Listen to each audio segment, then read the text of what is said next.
ನಮಸ್ಕಾರ, ಶುಭೋದಯ ಪ್ರೀತಿಯ ವೀಕ್ಷಕರೆಲ್ಲರಿಗೂ ಸಂಕಲ್ಪ ಸಿದ್ಧಿ ಕಾರ್ಯಕ್ರಮಕ್ಕೆ ಆತ್ಮೀಯ ಪ್ರೀತಿಯ ಸ್ವಾಗತ ಹೇಳ್ತಾ ಇರೋದು ನಾನು ಅನುಷಾ.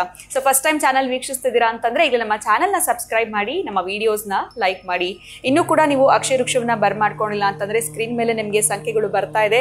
ನಿಮ್ಮ ಜೀವನದಲ್ಲಿ ಯಾವುದೇ ರೀತಿಯಾಗಿರುವಂತಹ ತೊಂದರೆಗಳು, ಸಮಸ್ಯೆಗಳು, ಕಷ್ಟಗಳು, ವಿವಾಹಕ್ಕೆ ಪ್ರಯತ್ನ ಪಡ್ತಾ ಇದ್ದೀರಾ, ವಿಳಂಬ ಆಗ್ತಾ ಇದೆ, ಮನೆಯಲ್ಲಿ ಅಶಾಂತಿಯ ವಾತಾವರಣ, ಬಿಸ್ನೆಸ್ ಲಾಸ್ ಇರ್ಬೋದು, ಜಾಬ್ನಲ್ಲಿ ಸಮಸ್ಯೆಗಳಾಗ್ತಾ ಇರ್ಬೋದು, ಈ ಎಲ್ಲ ಒಂದು ಸಮಸ್ಯೆಗಳಿಂದ ನೀವು ಆದಷ್ಟು ಬೇಗ ಹೊರಗಡೆ ಬರಬೇಕು ಅಂತಂದ್ರೆ ಅಕ್ಷಯ ವೃಕ್ಷವನ್ನ ನೀವು ಬರ್ಮಾಡ್ಕೊಳ್ಬಹುದು. ಇನ್ನು ಎಂದಿನಂತೆ ಇವತ್ತಿನ ಕಾರ್ಯಕ್ರಮದಲ್ಲಿ ನಮ್ಮ ಜೊತೆ ಇದ್ದಾರೆ ಸ್ಪಿರಿಚುವಲ್ ಗುರು ಡಾಕ್ಟರ್ ವಿಷ್ಣು ದತ್ತಾ ಗುರುಜಿಯವರು. ಬನ್ನಿ ಗುರುಗಳನ್ನ ಕಾರ್ಯಕ್ರಮಕ್ಕೆ ನಾವು ಬರ್ಮಾಡ್ಕೊಳ್ಳೋಣ. ನಮಸ್ತೆ ಗುರುಗಳೇ, ಕಾರ್ಯಕ್ರಮಕ್ಕೆ ಆತ್ಮೀಯ ಸ್ವಾಗತ. ಮನುಷ್ಯನ ಜನ್ಮ ಕೊನೆ ಜನ್ಮ ಅಂತ ಹೇಳ್ತಾರೆ. ಕೆಲವು ಸತಿ 7 ಜನ್ಮ ಎತ್ತಿ ಬಂದ್ರು ನೀನು ಈ ಕೆಲಸ ಮಾಡಕ್ಕಾಗಲ್ಲ, ಅಥವಾ ಮಾಡಿದಾಗೂ ಅದೇ ವರ್ಣ ಯೂಸ್ ಮಾಡ್ತೀವಿ. ಯಾವ 7 ಜನ್ಮದ ಪುಣ್ಯ ಇರಬೇಕು, ಅಥವಾ ನೀನು 7 ಜನ್ಮದಿಂದ ಪಡ್ಕೊಂಡು ಬಂದಿದ್ಯಾ ಅನ್ನೋ ಥರ. ಈ ಒಂದು ಜನ್ಮಕ್ಕೆ, ಈ ಒಂದು ಆತ್ಮಕ್ಕೆ ಎಷ್ಟು ಜನ್ಮಗಳಿರುತ್ತೆ ಗುರುಗಳೇ? ಅಂದರೆ ನಮ್ಮ ಹಿಂದಿನ ಕರ್ಮ ಫಲಗಳು ಈ ಒಂದು ಟೈಮಲ್ಲಿ ನಮ್ಗೆ ಹಿಂಬಾಲಿಸುತ್ತಾ, ಅಂದರೆ ಕ್ಯಾರಿ ಆಗತ್ತಾ ಅಂತ? ಈಗ ನಮ್ಮ ಪ್ರೆಸೆಂಟ್ ಸಿಚುಯೇಷನ್ಗೆ ನಾವು ಮಾಡಿರೋ ಹಿಂದಿನ ಕರ್ಮ ಫಲಗಳು ಕ್ಯಾರಿ ಆಗತ್ತಾ, ಹಿಂಗೆ? ಸೊ ಈ ಒಂದು ಆತ್ಮಕ್ಕೆ ಎಷ್ಟು ಜನ್ಮ, ಇದ್ರ ಬಗ್ಗೆ ತಿಳಿಸ್ಕೊಡೋದು. ಅಂದ್ರೆ ಗುರುಗಳೇ, ಇವಾಗ 7 ಜನ್ಮಗಳು ಅಂದ್ರೆ ಇವಾಗ ಯಾವ್ದಾದ್ರು ಒಂದ್ ಕೆಲಸದಲ್ಲಿ ನಾವು ಸಕ್ಸಸ್ ಕಂಡಾಗ 7 ಜನ್ಮದ ಪುಣ್ಯ ನಿಮ್ದು ಅಂತ ಹೇಳ್ತೀವಿ.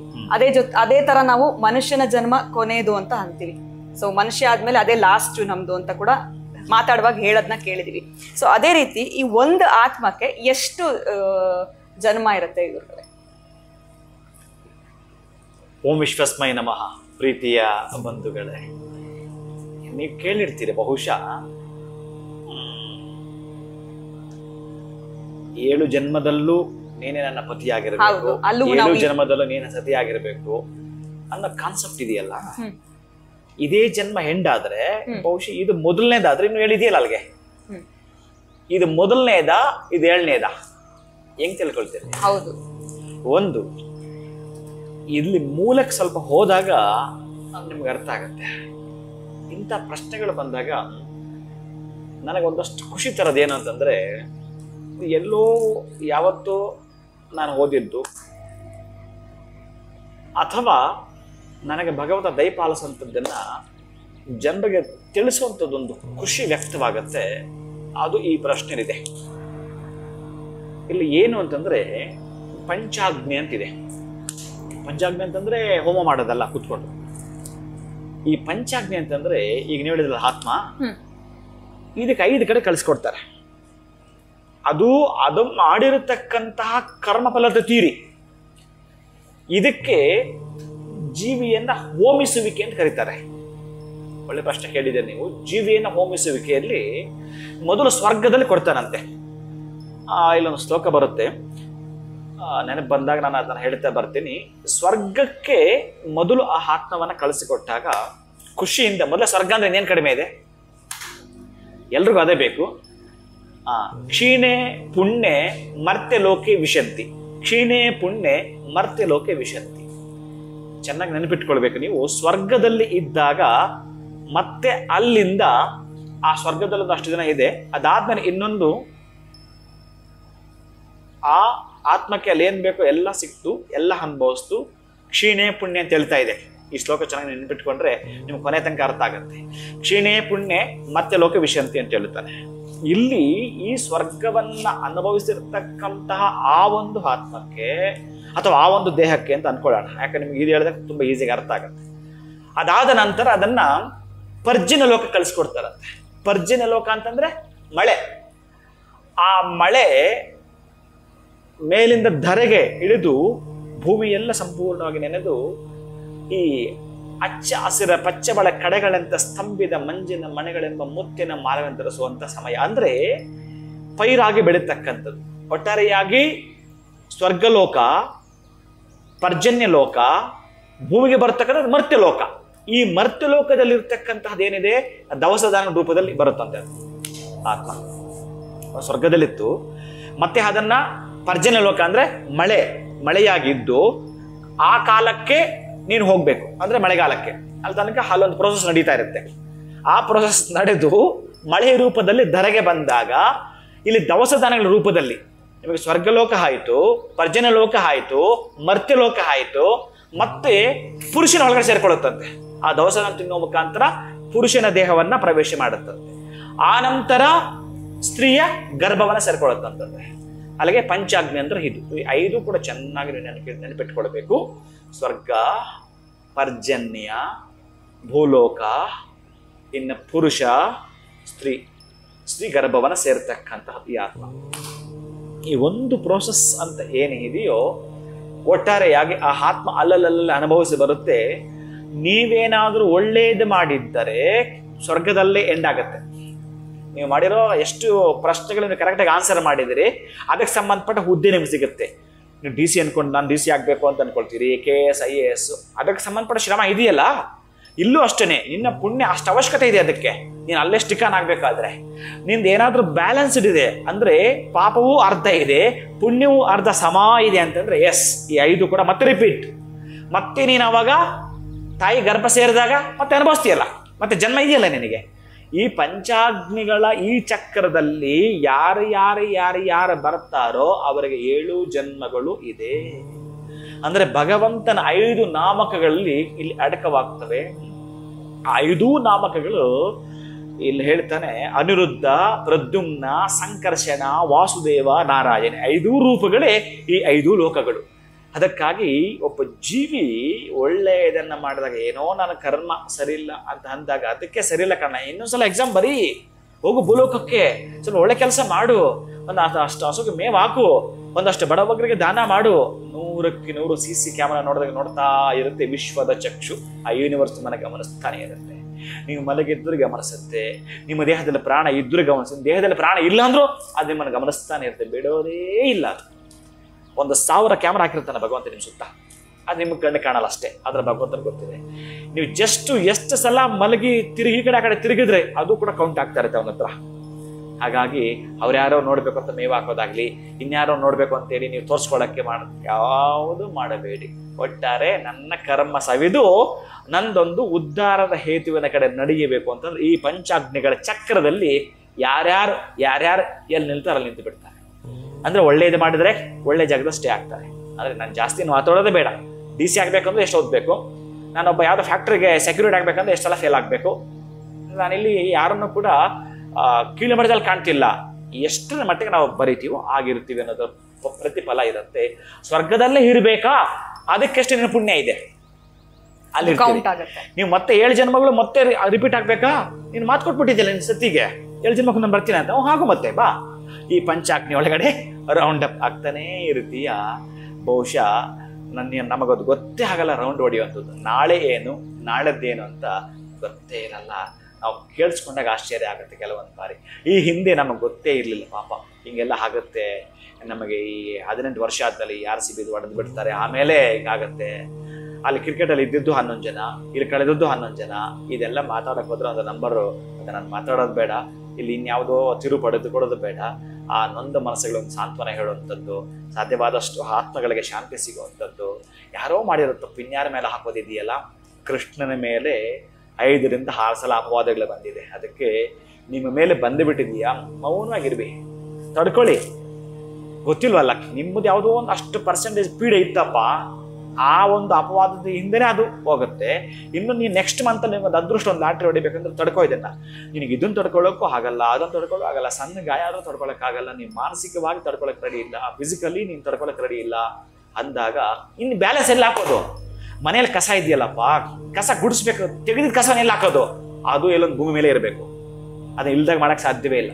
ನೀನು ಸುಟ್ಟರು ಕೂಡ ಭಸ್ಮ ಅಷ್ಟಾಗಿ ಉಳ್ಕೊಂಡೇ ಇರೋದು ಭೂಮಿ ಮೇಲೆ ಇರುತ್ತೆ. ಅದಕ್ಕೆ ನಿಮ್ಮ ಕರ್ಮಶೇಷ ಅಂತಂದ್ರೆ ಒಳ್ಳೆಯ ಕರ್ಮಶೇಷವೂ ಹೌದು, ಕೆಟ್ಟ ಶೇಷ ಕರ್ಮವೂ ಹೌದು. ಅದಕ್ಕೆ ಕ್ಷೀಣೆ ಪುಣ್ಯ ಮರ್ತ್ಯ ಲೋಕೆ ವಿಶಂತಿ. ನೀನು ಪುಣ್ಯ ಮಾಡಿದ್ರೆ ಖುಷಿನ ಅನುಭವಿಸ್ತೀಯಲ್ಲ, ಅದ್ರ ಮುಖಾಂತರ ಖಾಲಿ ಆಗತ್ತೆ. ಅದಕ್ಕೆ ಸ್ವರ್ಗಕ್ಕಾಗ್ತಾನೆ. ಯಾಕೆ ಹೇಳು? ಪುಣ್ಯ ಇದೆಯಪ್ಪ, ನಿನ್ನ ಹಣಯ ಜಾಸ್ತಿ ಇದೆ, ನೀನು ಅನುಭವಿಸ್ತೀಯ ನೋಡು, ಆವಾಗ ಕಡಿಮೆ ಆಗತ್ತೆ. ಅದು ಆವಾಗ ಎಲ್ಲಾಗ್ತಾನೆ, ಪರ್ಜನೆಗೆ ಬಾ, ಒಳ್ಳೆ ರೂಪಕ್ಕೆ ಬಾ, ತುಂಬಾ ಇದೆ, ನಂದು ನಯಾ ಪೈಸೆ ಇಲ್ಲ, ಯಾವುದು ಪಾಪ ಪರಿಪೂರ್ಣವಾಗಿ 100 ಇದೆ, ಸ್ವರ್ಗದಲ್ಲಿ ಹೋಗ್ತೀಯ. ಸೊ ನಮ್ ಕೈಯಲ್ಲೇ ಇದೆ ಅಲ್ವಾ ಗುರುಗಳ, ಯಾವ್ದನ್ನ ಆಯ್ಕೆ ಮಾಡ್ಕೊಳ್ಬೇಕು, ಏನ್ ಕೆಲಸ ಮಾಡ್ತೀವಿ ಅದ್ ನಮಗ್ ಫಲ. ಸ್ಟೂಡೆಂಟ್ ಅವನ ಕೈಯಲ್ಲೇ ಇದೆ, ನಾನು ಎಷ್ಟು ಓದ್ಬೇಕು ಅಂತ, ಹೇಗೆ ಓದ್ಬೇಕು ಅಂತ. ಸುಮ್ಮನೆ ಅವನು ಆವಾಗಲೇ ಏನೇನೋ ಎಂಜಾಯ್ ಮಾಡಕ್ ಹೋದ ಅಂತಂದ್ರೆ, ಕಾಲಹರಣ ಮಾಡ್ದ ಅಂತಂದ್ರೆ, ಇಲ್ಲಿ ಕಾಲಹರಣ ಮಾಡಿದೆ ಅಂತಂದ್ರೆ ನಿನಗೆ ಮುಂದೆ ಕಾಲ ಉತ್ತರ ಕೊಡುತ್ತೆ. ಕೆಟ್ಟದ ಕೊಡ್ಬೇಕಾ ಒಳ್ಳೇದ ಕೊಡ್ಬೇಕಾ ಅಂತ. ಇಷ್ಟು ಸಾಕು ಅನ್ಕೊಂತೀನಿ.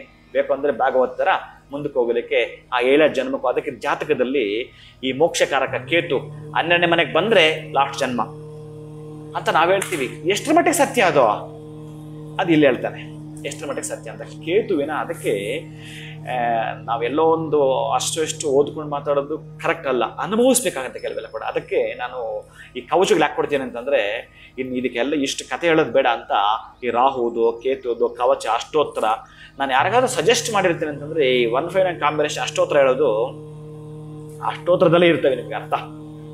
ಕೇತು ಅನ್ನುವವನು ಏನೇನ್ ಮಾಡ್ತಾನೆ, ಮಹಾವ್ಯಾಧಿಗಳನ್ನ ನಿವಾರಣೆ ಮಾಡಿಕೊಡ್ತಾನೆ. ಆಮೇಲೆ 12 ಮನೇಲಿ ಯಾರಿಗಿರ್ತಾನೋ ಅವರು ಪಾಪ್ಯುಲಾರಿಟಿ ಕೊಡ್ತಾನೆ, ಹೆಸರು ಮಾಡ್ತಾರೆ, ಹಣ ಮಾಡ್ತಾರೆ, ಬೇಕಾದಷ್ಟು ಮಾಡೋದಿರುತ್ತೆ. ವ್ಯಯಸ್ಥಾನ ಇದೆ ಅಂತ ಕೂಡಲೇ ಬರೀ ಮೈನಸ್ಸೇ ಅಂತಲ್ಲ. ಹಾಗಾಗಿ ನಮಗೆ ಯಾವುದು ಮೈನಸ್ ಆಗ್ಬೇಕು, ಯಾವುದು ಭಯ ಆಗ್ಬೇಕು, ಕಷ್ಟ ಭಯವಾಗಬೇಕು, ಬೇಗ ನಿವೃತ್ತಿ ಆಗ್ಬೇಕು. ಸುಖ ನಿಮಗೆ ಪ್ರವೃತ್ತಿಗೆ ಬರಬೇಕು ಅಂದ್ರೆ, ಪ್ರವರ್ಧಮಾನಕ್ಕೆ ಬರಬೇಕಂದ್ರೆ ನಾವೇನೇನು ಮಾಡಿದೀವೋ ಅದರ ಪಟ್ಟಿಯೇ ಇರುತ್ತೆ. ಬಿಟ್ಟರೆ ನೀವು ಯಾರನ್ನೂ ದೂಷಣೆ ಮಾಡೋ ಹಾಗೆ ಇಲ್ಲವೇ ಇಲ್ಲ. ಇನ್ನು ಕೆಲವರು ಹೇಳ್ತಾರೆ, ಗುರುಳೆ ನಾನು ಅಲ್ಲಿ ಹೋಗಿದ್ದೆ, ಇಲ್ಲಿ ಹೋಗಿದ್ದೆ, ಅವ್ರ ಹತ್ರ ಹೋಗಿದ್ದೆ, ಇವ್ರ ಹತ್ರ ಹೋಗಿದ್ದೆ, ನಾನು ಲಾಸ್ಟ್ ನಿಮ್ಮ ಹತ್ರ ಅಂತಾರೆ. ಅವ್ರನ್ನ ಕೇಳಿಸ್ಕೊಂಡು ಸುಮ್ಮನೆ ಆಗ್ತೀನಿ, ಏನು ಆನ್ಸರ್ ಮಾಡಕ್ಕೆ ಹೋಗಲ್ಲ ಅವರಿಗೆ. ಸರಿ, ಇನ್ನು ನಾನು ಇವ್ರಿಗೆ ಆ ಫಿಲಾಸಫಿಯಲ್ಲಿ ಯಾಕೆ ಹೇಳ್ಬೇಕು, ಸುಮ್ಮನೆ ಆಗ್ತೀನಿ. ಬಟ್ ಏನಿರುತ್ತೆ ಅಷ್ಟೇ ಹೇಳ್ಕೊಂಡು ಬರೋದು ಬಿಟ್ಟು ಕಳಿಸಿರ್ತೇನೆ. ಈ ಮಾತುಗಳು ಯಾವ ಸತ್ಯ ಅಲ್ಲ. ಯಾಕಂದ್ರೆ ಅವ್ರ ಕರ್ಮ ಅಲ್ಲಲ್ಲ ಕಳೆಯೋದಿರುತ್ತೆ. ಈಗ ಆ ಡಾಕ್ಟರ್ ಬಳಿ ಹೋಗಿದ್ದೆ, ಈ ಡಾಕ್ಟರ್ ಬಳಿ ಹೋಗಿದ್ದೆ, ಈ ಪ್ಯಾರಾಲಿಸಿಸ್ ಬರುತ್ತೆ ನೋಡಿ, ಈ ಲಕ್ಮ ಹೊಡೆಯುತ್ತಲ್ಲ, ಜೀವನದಲ್ಲಿ ಅವ್ರಿಗೆ ಲಕ್ವಾನೇ ಬರಲ್ಲ. ವಿಷ್ಣು ಸಹಸ್ರನಾಮ ಒಂದು ಹೇಳಿದ್ರೆ ಕಷ್ಟನೇ ಅಷ್ಟು 15 ನಿಮಿಷ ಹೇಳಿಬಿಡ್ರಿ ನೋಡೋಣ.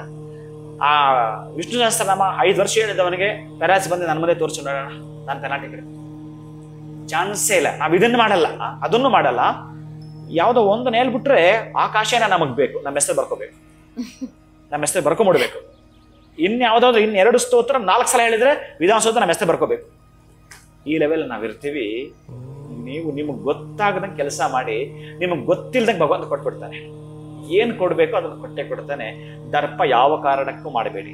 ಅಧಿಕಾರ ಇದೆ ಅಂತಾಗ್ಲಿ, ಹಣ ಇದೆ ಅಂತಾಗ್ಲಿ, ನಿಮ್ಮ ಒಂದು ದರ್ಪ ದಯವಿಟ್ಟು ಬೇಡ. ನೀವು ಆ ಸೀಟನ್ನು ಇಳಿತೀರಲ್ಲ, ಇದರ 10 ಟೈಮ್ ನರಕ ನಿಮಗೆ. ಅದಕ್ಕೆ ದಯವಿಟ್ಟು ಯಾರ ಮೇಲೂ ಕೂಡ ಅವರು ಏನು ಇಲ್ಲದವರು ಅಂತೇಳಿ ಅವ್ರನ್ನ ಹೀಯಾಳಿಸೋದಾಗಲಿ ಮತ್ತು ಯಾವ ಕಾರಣಕ್ಕೂ ದಯವಿಟ್ಟು ಮಾಡಬೇಡಿ. ಯಾರು ಏನು ಮಾಡ್ಬೇಕು ಅದನ್ನು ಮಾಡ್ತಾ ಹೋಗಿ. ಮುಂದಕ್ಕೆ ಕಾಲ ಉತ್ತರ ಕೊಡುತ್ತೆ. ನಿಮ್ಮ 7 ಜನ್ಮಗಳಲ್ಲಿ ಒಳ್ಳೇದೇ ಆಗ್ಬೇಕು ಅಂತಂದ್ರೆ, ಇನ್ನು ನಿಮ್ಮ 7 ವಂಶಗಳಿದೆಯಲ್ಲ ಅದಕ್ಕೆಲ್ಲ ಕೂಡ ಭಗವಂತ ನೋಡ್ಕೊಳ್ತಾನೆ. ನೀವೊಬ್ಬರು ಮಾಡಿದ್ರೆ ಒಳ್ಳೇದನ್ನ, ನಿಮ್ಮ ಕುಟುಂಬದ 7 ವಂಶಗಳಿಗೂ ಭಗವಂತನೇ ನೋಡಿಕೊಳ್ತಾನೆ. ಆಮೇಲೆ ನಿಮ್ಮ ಹಾಗೆ ನಿಮ್ಮಮ್ಮ ಯಾರೋ ಇರ್ತಾನೆ, ಅವನು ಮಾಡ್ಕೊಂಡು ಹೋಗ್ತಾನೆ. ನೀವೇ ಮಾಡಿದ್ರೆ ಕೆಟ್ಟದ್ದು, ಅವನು ಅದನ್ನೇ ಮಾಡ್ತಾನೆ. ಏನ್ ಹೇಳ್ತಾರಲ್ಲ, ಬೆಳೆಯುವ ಸಿರಿ ಮೊಳಕೆಯಲ್ಲಿ ಅಂತ ಏನ್ ಹೇಳ್ತಾರೆ ನೋಡಿ, ಹಾಗೇ ಇರುತ್ತವೆ. ಅದಕ್ಕಾಗಿ ಸಾಧ್ಯವಾದಷ್ಟು ದಯಾ ಕರುಣೆಯಿಂದ ನಡೆದುಕೊಳ್ಳಿ. ನಿಮ್ಮ 7 ಜನ್ಮಗಳು ನನಗಲ್ಲ, ನನಗಿದ್ದು ಚೆನ್ನಾಗಿ ನಿಮ್ಗೆ ಅರ್ಥವಾಗ್ತವೆ. ನೀವು ಚೆನ್ನಾಗಿ ಓದ್ಕೊಂಡಿರ್ತೀರಿ, 10 ಓದ್ಕೊಂಡಿರ್ತೀರಿ. ಬಹಳ ಬೇಗ ಅರ್ಥ ಮಾಡ್ಕೊಳ್ಳೋದು ಈ ಶಕ್ತಿಯನ್ನ ಭಗವಂತ ಕೊಡ್ತಾನೆ. ಒಂದನ್ನ ಹಿಡಿತೀವಿ ಅಂತಂದ್ರೆ ಹಿಂದೆ ಹೊರಟಿ ಜಯವನ್ನು ವಿಜಯವನ್ನು ನೀವು ಭಗವಂತ ನಿಮಗೆ ದಯಪಾಲಿಸ್ತಾನೆ. ಈ ಪಂಚಾಗ್ನಿಗಳಲ್ಲಿ ಇದನ್ನು ಏನು ಹೇಳುತ್ತಾನೋ, ಪಂಚಯಜ್ಞಗಳು ಬೇರೆ. ನಾನು ಯಾವುದೋ ಸಬ್ಜೆಕ್ಟ್ ಅಲ್ಲಿ ಹೇಳಿರ್ತೀನಿ, ಪಂಚಯಜ್ಞಗಳು ಬೇರೆ, ಪಂಚಾಗ್ನಿ ಬೇರೆ. ಅದಕ್ಕಾಗಿ ಬಹಳ ವ್ಯತ್ಯಾಸಗಳಿದ್ದಾವೆ ಇಲ್ಲಿ. ಅದಕ್ಕಾಗಿ ಒಂದೊಂದು ಅಕ್ಷರಕ್ಕೂ ಕೂಡ ಬಹಳ ಅದ್ಭುತವಾಗಿರೋ ಅರ್ಥವನ್ನ ನಮ್ಮ ಸಂಸ್ಕೃತ ಕೊಟ್ಟಿದೆ. ಅದಕ್ಕಾಗಿ ನಾವೇನು ಮಾಡಬೇಕು ಅಂತಂದ್ರೆ, ಖುಷಿ ಸಂತೋಷವನ್ನ ಹುಡುಕಾಟ ಹೇಗೆ ಮಾಡ್ತೀವೋ ನಮ್ಮ ನೆರೆವರೆಗೂ ಅದನ್ನೇ ಕೊಡು ಅಂತೇಳಿ ಒಂದಷ್ಟು ಅಪ್ಲಿಕೇಶನ್ ಅನ್ನು ಹಾಕತಕ್ಕಂತಹದ್ದು. ಕಾಲಕಾಲಕ್ಕೆ ಮಳೆ, ಕಾಲಕಾಲಕ್ಕೆ ಬೆಳೆ, ಒಂದಷ್ಟು ಕರುಣೆ ಬರಬೇಕಂತೆ. ಏನು ಅಂತಂದ್ರೆ, ಯಾರಾದ್ರೂ ನಮ್ಮ ಹತ್ರ ಕಷ್ಟ ಹೇಳಿಬಿಟ್ರೆ, ನೋವು ಹೇಳಿಬಿಟ್ರೆ, ಬಾ ಅದನ್ನೇನು ನೋವು ಪಡ್ತೀಯಲ್ಲ, ಅದು ಅಂತರಂಗ ಶುದ್ಧಿ, ಅದು ಬಹಿರಂಗ ಶುದ್ಧಿ. ಅವರು ನೋವನ್ನು ಹೇಳಿದಾಗ ನಿನ್ನ ಕಣ್ಣಲ್ಲಿ ನೀರು ಬಂದಿರಬೇಕಂತೆ. ಅದು ಬಂದಿಲ್ಲ ಅಂತಂದ್ರೆ ಇನ್ನಷ್ಟು ಕಠೋರ ಯಾರೂ ಇಲ್ಲ. ನೀನು ನಮ್ಮ ಪ್ರಯೋಜಕ, ನೀನು ಪ್ರಯೋಜನಕ್ಕೆ ಬಾರದವ, ನೀನು ಇನ್ನೊಂದು ಜನ್ಮಕ್ಕೂ ಕೂಡ ಇನ್ನು ನಾನು ಹೇಳೋದೇ ಬೇಡ ಅವು. ಅದಕ್ಕಾಗಿ ಸಾಧ್ಯವಾದಷ್ಟು ಇನ್ನು ಹೆಚ್ಚಿಗೆ ಹೇಳೋದು ಬೇಡ, ಒಳ್ಳೆ ರೀತಿ ನಡ್ಕೊಳ್ಳೋದು ಉತ್ತಮದ ಸಂದೇಶ ತರ್ತದೆ. ಒಟ್ಟಾರೆ ಒಂದು ಆತ್ಮಕ್ಕೆ 7 ಜನ್ಮ ಅಂತ ಆಯ್ತು ಗುರುಗಳೇ. ಆ ಶ್ಲೋಕದಿಂದ ಪ್ರಾರಂಭ ಮಾಡಿದ್ರಿ. ಈ ಪಂಚಾಗ್ನಿ ಅಂತಂದ್ರೆ ಏನು, ಸೊ ಸ್ವರ್ಗಕ್ಕೆ ಮೊದಲು ಹೋಗುತ್ತೆ, ನಂತರ ಎಲ್ಲಿ ಹೋಗುತ್ತೆ, ಯೂನಿವರ್ಸ್ ನಮ್ಮನ್ನ ಹೇಗೆ ವಾಚ್ ಮಾಡ್ತಾ ಇರುತ್ತೆ ಅನ್ನೋದ್ರ ಬಗ್ಗೆ ತಿಳಿಸ್ಕೊಟ್ರಿ. ಒಟ್ಟಾರೆ ಇದ್ರಲ್ಲಿ ಅರ್ಥ ಮಾಡ್ಕೊಂಡಿದ್ದೇನು, ಒಳ್ಳೇದು ಮಾಡಿದ್ರೆ ಖಂಡಿತ ನಮ್ಗೆ ಒಳ್ಳೇದಾಗತ್ತೆ. ಅಹಂಕಾರ, ದರ್ಪ ಇವ್ಯಾವೂ ಕೂಡ ಜೀವನದಲ್ಲಿ ಒಳ್ಳೇದಲ್ಲ ಅಂತ ತಿಳಿಸ್ಕೊಟ್ರಿ. ಬಹಳನೇ ಧನ್ಯವಾದಗಳು ಗುರುಗಳೇ, ನಮಸ್ಕಾರ. ಅಲ್ಲ, ಒಳ್ಳೇದಲ್ಲ, ನೀವು ಮತ್ತೆ ಕಂಟಿನ್ಯೂ ಮಾಡ್ಬೋದು. ಹೇಗೆ ತೆಗೆದುಕೊಳ್ಬೇಕು ಅಂತಂದ್ರೆ, ಇಲ್ಲಿ ಸಣ್ಣ ತಪ್ಪು ಮಾಡಿದ್ರೆ ಸಣ್ಣ ಶಿಕ್ಷೆ, ದೊಡ್ಡ ತಪ್ಪು ಮಾಡಿದ್ರೆ ದೊಡ್ಡ ಶಿಕ್ಷೆಗಳು ನಮ್ಮ ಕಾನೂನಲ್ಲಿ ಇದೆಯಲ್ಲ. ಹಾಗೆ ನರಕಕ್ಕೆ ಹೋದಾಗ ಕುಂಬಿ ಪಾಕಂ ಗುರುಮಪಿ ಹರೇ ನಾರಕಂ ನಾಪನೇತಂ ಕಂಟಿನ್ಯೂ ಆಗತ್ತೆ. ಅದು ಕುಂಬಿ ಪಾಕದ ಬಗ್ಗೆ ಹೇಳಬೇಕಾ, ನರಕದ ಬಗ್ಗೆ ಹೇಳಬೇಕಾ? ಇಲ್ಲಿ ಶಿಕ್ಷೆಗಳು ನೀವು ಕೇಳಿದಿರಿ, ಪೇಪರ್ ಅಲ್ಲಿ ಓದಿದಿರಿ. ಯಾವನಿಗೋ ಈ ತರಹದ ಅತ್ಯಾಚಾರ ಮಾಡಿದ್ದಕ್ಕಾಗಿ ಇವನಿಗೆ ಜೀವಾವಧಿ ಶಿಕ್ಷೆ, ಇನ್ನೊಬ್ಬರಿಗೆ ಮರಣದಂಡನೆ, ನೋಡಿದಿರಲ್ಲ. ಹೀಗೆ ಅಲ್ಲೂ ಇದಾವೆ. ಇಲ್ಲಿಲ್ಲ ಅಂದ್ರೆ ಅಲ್ಲೂ ಇಲ್ಲ, ಇಲ್ಲಿದಾವೆ ಅಂದ್ರೆ ಅಲ್ಲೂ ಇದೆ. ಇಷ್ಟೇ ಅರ್ಥ ಮಾಡಿಕೊಡಿ. ನಮ್ಮ ದೇಹ ಏನ್ ಇದೆಯೋ ಫಿಸಿಕಲ್ ಆಗಿ ಸ್ವಲ್ಪ ನೋವನ್ನು ಅನುಭವಿಸುತ್ತೆ. ನಿಮ್ಮ ಆತ್ಮ ಇದೆಯಲ್ಲ, ಅದು ಮತ್ತಷ್ಟು ನೋವನ್ನ ಅನುಭವಿಸುತ್ತೆ. ಯಾರಾದ್ರೂ ಜಮೀನನ್ನ ಕಸಿದುಕೊಂಡಿದ್ರೆ, ಈ ಮೋಸ ವಂಚನೆ ಮಾಡಿ ಎಕರೆಗಟ್ಟಲೆ ಹೊಡೆದಾಕಿರ್ತಾರೆ ಕೆಲವರು ಮಹಾನುಭಾವರುಗಳು, ಅವರಿಗೆ ಅಷ್ಟಿಷ್ಟಲ್ಲ. ನಾನು ತಿರುದುಕೊಂಡು ತಿಂದಿದ್ರು ಪರವಾಗಿಲ್ಲ, ನಾನು ಯಾಕಾದ್ರೂ ಇದನ್ನ ಮಾಡಿದ್ನೋ, ನನ್ನ ಮಕ್ಕಳು ಮೊಮ್ಮಕ್ಕಳು ಅವ್ರು ಏನೋ ಮಾಡ್ಕೊಳ್ತಿದ್ರು, ಅವರು ಮಾಡ್ಕೊಳ್ತಾರೆ. ಆದ್ರೆ ಬೇಕಾದಷ್ಟು ಮಾಡಿರ್ತಾರೆ ಈ ರಾಜಕಾರಣಿಗಳು. ಬೇಡ ಅವರ ಪರಿಸ್ಥಿತಿ. ಈ ಜನ್ಮದಲ್ಲಿ ಅಂದ್ರೆ ಮುಂದಿನ ಜನ್ಮದಲ್ಲಿ ಕಾಡುತ್ತೆ ಅಂತ. ಕಾಡುತ್ತೆ ಅಲ್ಲ ತಾಯಿ, ಕಾಡುತ್ತೆ. ಕಾಡಬಹುದು, ಬರಲ್ಲ. ಇಲ್ಲಿ ಅನುಭವಿಸೇ ಹೋಗ್ಬೇಕು, ಅನುಭವಿಸೇ ತೀರ್ಬೇಕು. ಅದಕ್ಕೆ ಮಾಡಿದ್ದುಣ್ಣು ಮಹಾರಾಯ ಅನ್ನೋದು ಒಂದು ಲೈನ್ಗೆ ಇಷ್ಟುದ್ದ ಬರುತ್ತೆ. ಅದು ಕುಂಬಿ ಪಾಕ.